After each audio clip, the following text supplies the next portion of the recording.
বিএনপির কোন লোক এরকম চরিত্রবান লোক না যে তারা নিজের টাকা বিলাই বিলাই জনগণের মানুষের কাছে গিয়ে গিয়ে বলতে হবে যে টাকা দিয়ে যদি ভোটও কেনে টাকা নেবেন, এটা হালাল, আপনার টাকাই, আপনার অধিকার, নেবেনই নেবেন। যদি না নেন বড় গুণা হবে। কারণ এই টাকা হারাম টাকা, ওই হারাম টাকা বলে খাইতে সহযোগিতা করে দিতে না আপনি নেবেন আপনার টাকা, আপনার সাদাবাজি, আপনার কাছ থেকে সাদাবাজি নিছে, আপনার ভাইয়ের কাছ থেকে সাদাবাজি করছে, আপনার হক আপনি বুঝে নেবেন।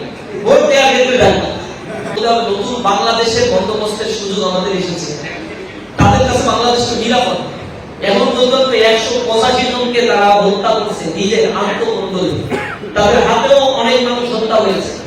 জুলাইয়ে তাদের এত শহীদ নাই, বুকে হাত দিয়ে তারা বলতে পারবে না। 155 জনের একটা তালিকা তারা ফেসবুকে দিয়েছিল, দেওয়ার পরে আবার উল্টো করছে, কারণ ওইখানে তালিকার মধ্যে ছিল ছাত্র শিবিরের তালিকা। এখন নিজেদের তালিকা বলানোর জন্য ছাত্র শিবিরের নাম কিছু ঢুকাই দিচ্ছে। পরে আমরা যখন রিঅ্যাকশন করছি সাথে সাথে ডিলেট করছে। 150 জনের তালিকায় যদি ছাত্র শিবির দিয়ে ভরতে হয় তাহলে কয়জন মারা গেছে?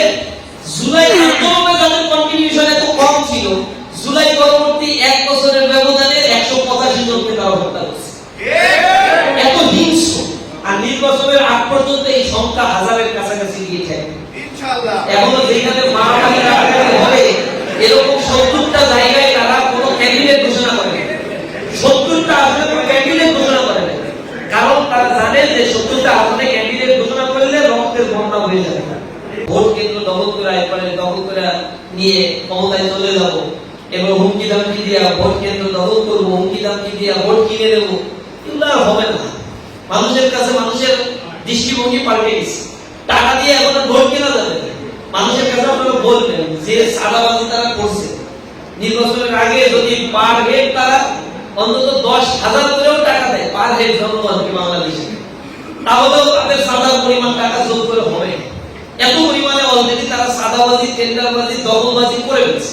তো জনগণকে যদি 5,000, 10,000, 20,000 টাকা দিয়ে ভোট কেনে, আর জনগণ এইখানে ইমানদারি পরিচয় জনগণের দেওয়া দরকার নেই। কারণ ওই টাকা তার নিজের টাকা, ওই টাকা সাদাবাজির টাকা, ওই টাকা ওই লোকের কষ্টার্জিত টাকা না যে ওর কষ্টার্জিত টাকা আপনারা দিয়ে বলছে আমাদের ভোটটা দিয়ে, তা তো বলে না। ওগুলো সাদাবাজি করছে, লুটপাট করছে, সেই টাকাই আবার জনগণকে দিচ্ছে। তাহলে আপনি কিসের কমিটমেন্ট? আপনার হক আপনি পেয়ে গেছেন, আলহামদুলিল্লাহ বলবেন। ভোট দেওয়ার ক্ষেত্রে কি করবেন না করবেন এটা ডিসিশন আপনার মাথার ভিতরে রাখবেন।